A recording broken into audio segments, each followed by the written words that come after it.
Candy Shy et je suis ravie de vous retrouver sur ma chaîne Livresque. Aujourd'hui on va faire une gazette, je vais vous parler de 3 lectures MM. Alors le tout premier dont je vais vous parler c'est Tentation, le tome 3, Coup de maître de Ella Frank.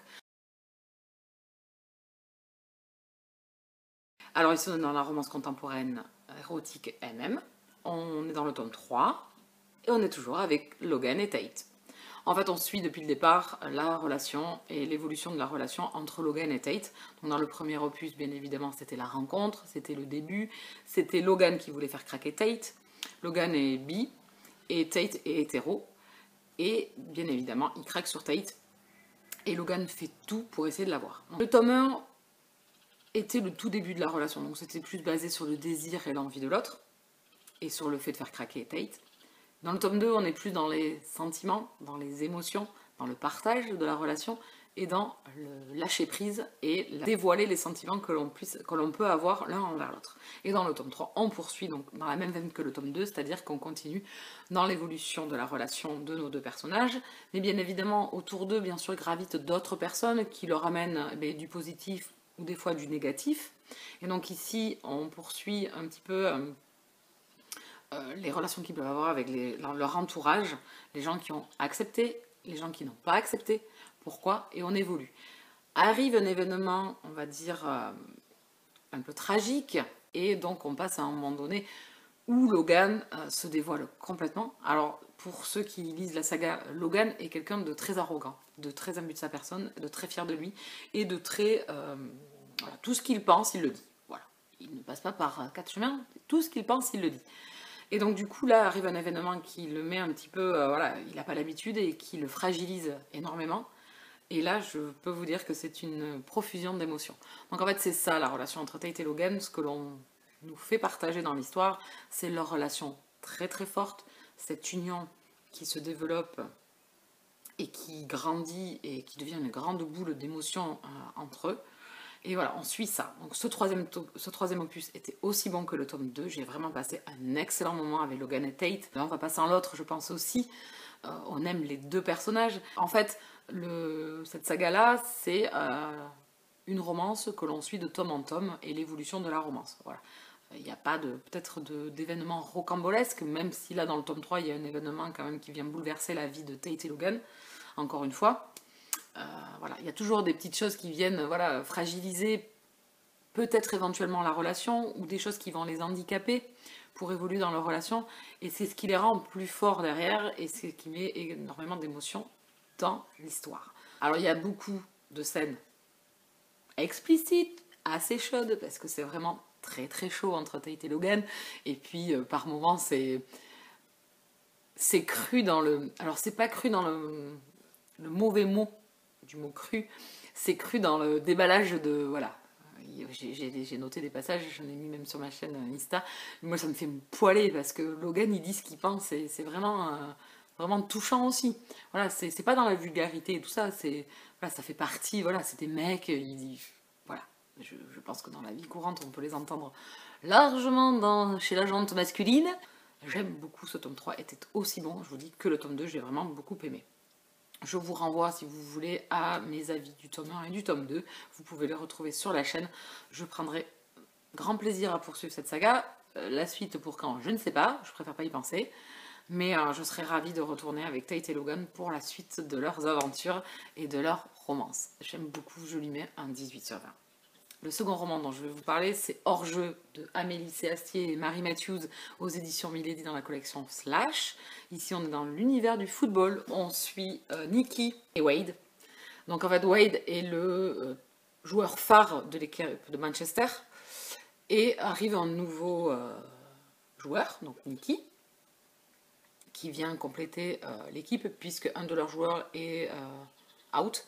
Et donc il vient remplacer ce joueur-là et une alchimie se crée entre Wade et Nikki. On ne sait pas pourquoi Nikki est parti si précipitamment de son ancien club italien. Il était dans un très bon club italien et on ne sait pas trop pourquoi en fait il quitte ce club-là pour revenir en Angleterre. Et donc on apprend à connaître ces deux personnages, qu'est-ce qu'ils ont vécu dans leur vie, leur statut familial, on va dire entre guillemets, comment... ils sont perçus au niveau de leur famille, au niveau des gens. Donc Wade est vraiment la petite célébrité du club de Manchester. On le suit dans ses sorties avec ses copains, puisque c'est un hétéro. Et il enchaîne, enfin, il nous dit qu'il est hétéro. Et il enchaîne les conquêtes. Voilà. Et on va suivre la relation de Nikki et de Wade qui se profile idylliquement, même s'il doit vivre caché, parce que dans l'univers du football, l'homosexualité est très très mal vue. Pour Nikki et Wade, ils se lancent dans une relation qui risque d'être ombrageuse et dans le total secret. Et puis arrive un événement qui va bien évidemment tout foutre en l'air. Voilà. Et là, on bascule dans la difficulté, dans l'acceptation, dans quoi faire de notre vie. Hein, quand on a menti toute sa vie sur son statut, comment se profile notre avenir. Donc c'est des personnages qui ont une trentaine d'années. Hein. Donc vraiment, ça va de complication en complication entre Nikki et Wade. Et j'avoue que Wade, bon, effectivement on comprend tout à fait sa façon de voir les choses et sa façon de ne pas arriver à faire face et les solutions qu'il trouve. Voilà, donc il fait énormément souffrir Nikki, donc c'était une belle romance, j'ai passé un bon moment dans l'univers du foot, qui est un univers assez macho, assez masculin, assez voilà, hétéro, voilà, il y a tout ça, donc du coup on est vraiment dans les mauvais clichés et dans les clichés sportifs où l'homosexualité n'est pas acceptée. J'ai passé un excellent moment, c'est toujours très très bien écrit, j'ai trouvé peut-être, alors ça me plaît, hein, peut-être quelques longueurs, voilà, sur la fin, peut-être trouver deux, trois longueurs, voilà. Mais ça ne m'a pas empêché d'apprécier le roman, d'apprécier l'histoire de Wade et Nikki. Vraiment, c'est un duo vraiment top, vraiment. Tout ce qui leur arrive et tout, et la façon qu'ils ont d'essayer de se confronter chacun à l'homosexualité, enfin, au regard des gens face à l'homosexualité, dans la thématique du monde professionnel, sportif professionnel, avec des personnages homosexuels. Voilà, j'ai beaucoup aimé, la thématique est très forte, que les deux auteurs ont essayé de mettre en place, et la romance est vraiment très très bien, parce qu'on est dans des choses qui peuvent totalement être vécues, réelles, etc. Donc je lui mets également un 18 sur 20, c'est une excellente lecture. Ensuite, je vais vous parler de Search, le tome 1, c'était Contre vents et marées, de Charlie Cochet. Ici, on est dans de la romance paranormale MM, où on va suivre Dex, qui est flic.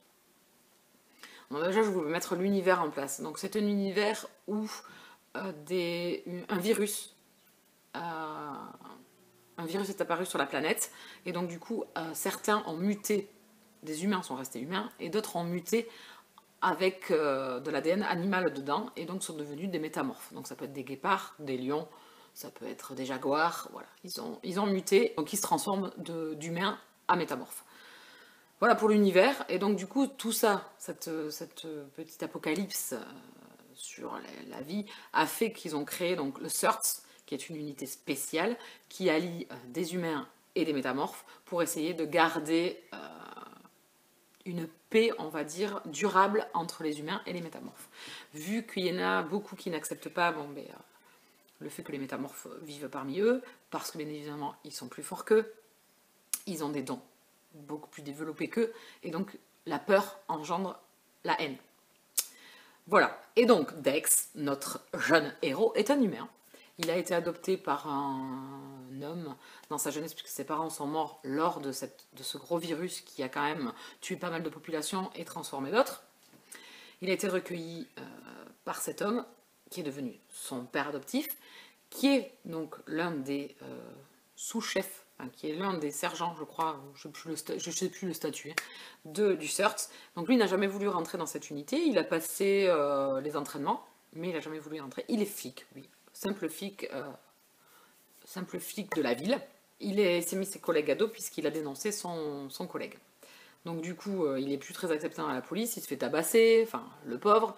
Donc du coup, son chef lui dit qu'il est muté au Search. Il arrive au Search, alors on va dire que Dex arrive avec pertes et fracas, on va dire, on ne peut pas passer inaperçu. C'est un personnage assez expressif, on va dire. Il prend de la place, Dex, voilà. Mais il a cette émotivité quand même et cette douceur qui me fait, voilà, qui est vraiment touchante. Et donc il arrive au Search avec une nouvelle équipe, dans son équipe, donc il retrouve son père adoptif et son petit frère, Kael, qui est un métamorphe.